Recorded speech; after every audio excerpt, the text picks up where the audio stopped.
fallout of the Brexit crisis still really all over the French newspapers as well. Many people wondering if there could be a similar Frexit here. Now, Libération has carried out a poll to see what French people think about the European Union, and we're very lucky to have Flo with us and here on set who's been digesting it. That's right. If French people were in a relationship with the EU on Facebook, it would be complicated.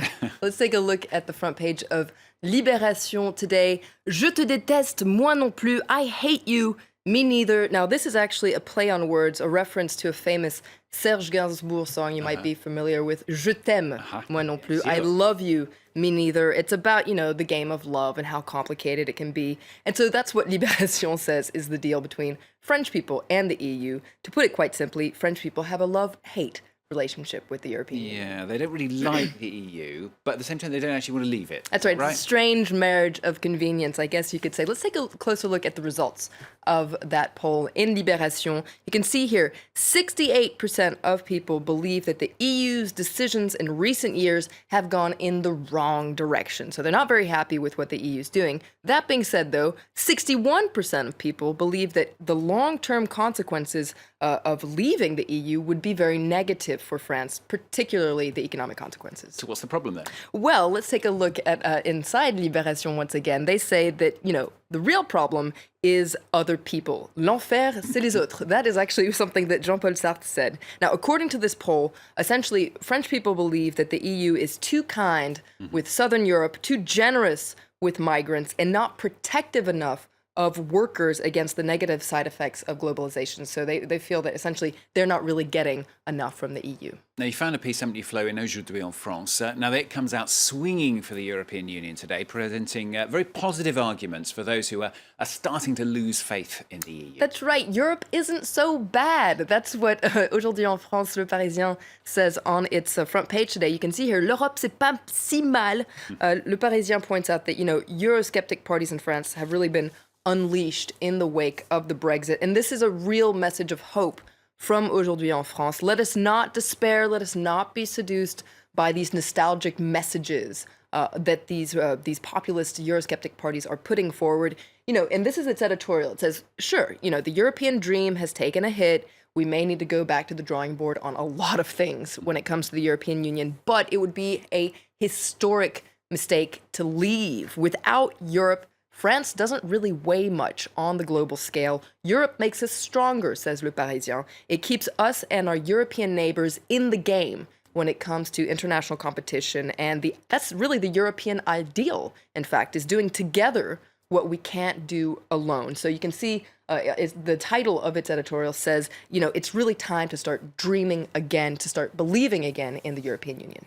Let's move on to a different story that's getting a lot of attention in the French press. After weeks of violent protests, the government is set to push its controversial labour reform through Parliament once again. That's right, again. It's been 5 months now, and it seems like we're really where we were 5 months ago. Let's take a look at Le Figaro, the right-wing paper, which really hasn't been impressed by the way the government has dealt with this. The government is threatening to use, once again, this constitutional loophole called the 49.3. That's an article of the Constitution that lets the government push a law through Parliament without getting a majority.